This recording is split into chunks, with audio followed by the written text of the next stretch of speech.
De cuentos marítimos. Empiezo con una historia muy interesante en la selva. Había una zarigüeya de ojillos astutos y muy inteligente que se llamaba la zarigüeya Vasco de Gama. Había nacido esta zarigüeya en el hermoso país de Portugal, donde se fala un poco engrasado. Y esta zarigüeya se la pasaba soñando con que la tierra era muy grande y enorme y que había cosas más allá de la selva donde había nacido. Se puso a estudiar matemática, las artes de la navegación, cómo se usa una brújula, inventó una brújula y estudió astronomía para guiarse por los cielos en el mar, porque en el mar no hay ninguna señal, la única señal la dan las estrellas. Una vez apertrechado de esto, decidió elegir un destino, y su destino era la lejana y misteriosa India, que era un lugar donde venían las especias que comían los animales y que eran muy valiosas.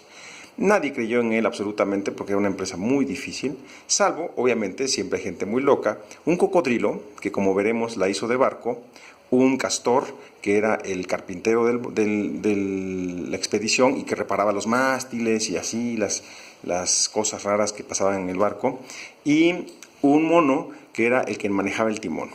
Evidentemente el barco era muy chistoso porque era un cocodrilo y ese barco tenía la ventaja de que, como buen cocodrilo, pues el cocodrilo podía empujar el barco con sus propias pezuñotas, es decir, era un barco autopropulsado. Vasco de Gama se dirigió hacia la India, se tardó muchos años en llegar, finalmente llegó. Y cuando logró llegar, encontró tesoros y gentes que hablaban lenguajes extraños, animales que hablaban otros idiomas, otras costumbres, otras religiones.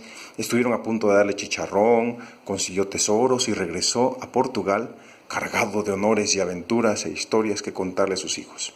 Es parte de la serie de navegantes que hace mucho tiempo, antes de que existieran los aviones como el que viajaste, andaban navegando por el mar a lomo de barcos enormes, en este caso un cocodrilo, pero también había galeotes y galeones y barcos enormes, y se la pasaban ahí, solo guiados por las estrellas y su esperanza, y obviamente el buen Eolo y el Bóreas y todos nuestros amigos de la mitología griega, que le soplaban vientos propicios a veces, y a veces se cansaban de soplarle y ahí se quedaban, solo propulsados por el poderoso pedalear del cocodrilo. Vasco de Gama, guiado por los poderosos dioses númenes, les llaman los griegos, de los vientos, fue y vino a la India 4 veces, partiendo del puerto de Portugal.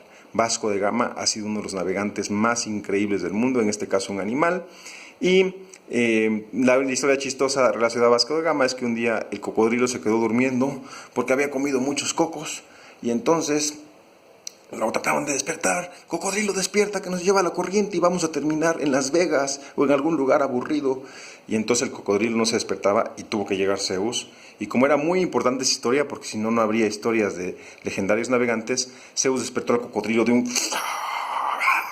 ¡Uy! Viene la tormenta, dijo el cocodrilo. No, era Zeus.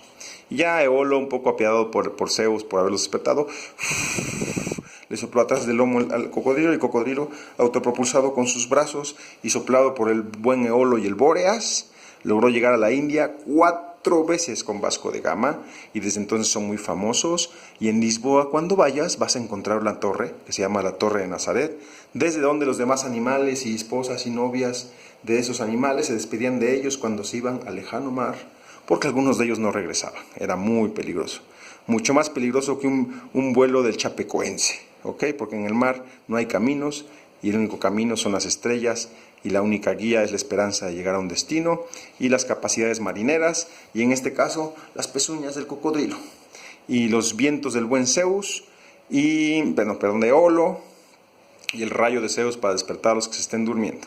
Y espero que te haya gustado este cuento breve, que voy a empezar a relacionar con historias de animales en el mar. Te quiero, pequeñitos. Disfruta mucho Portugal. Besos.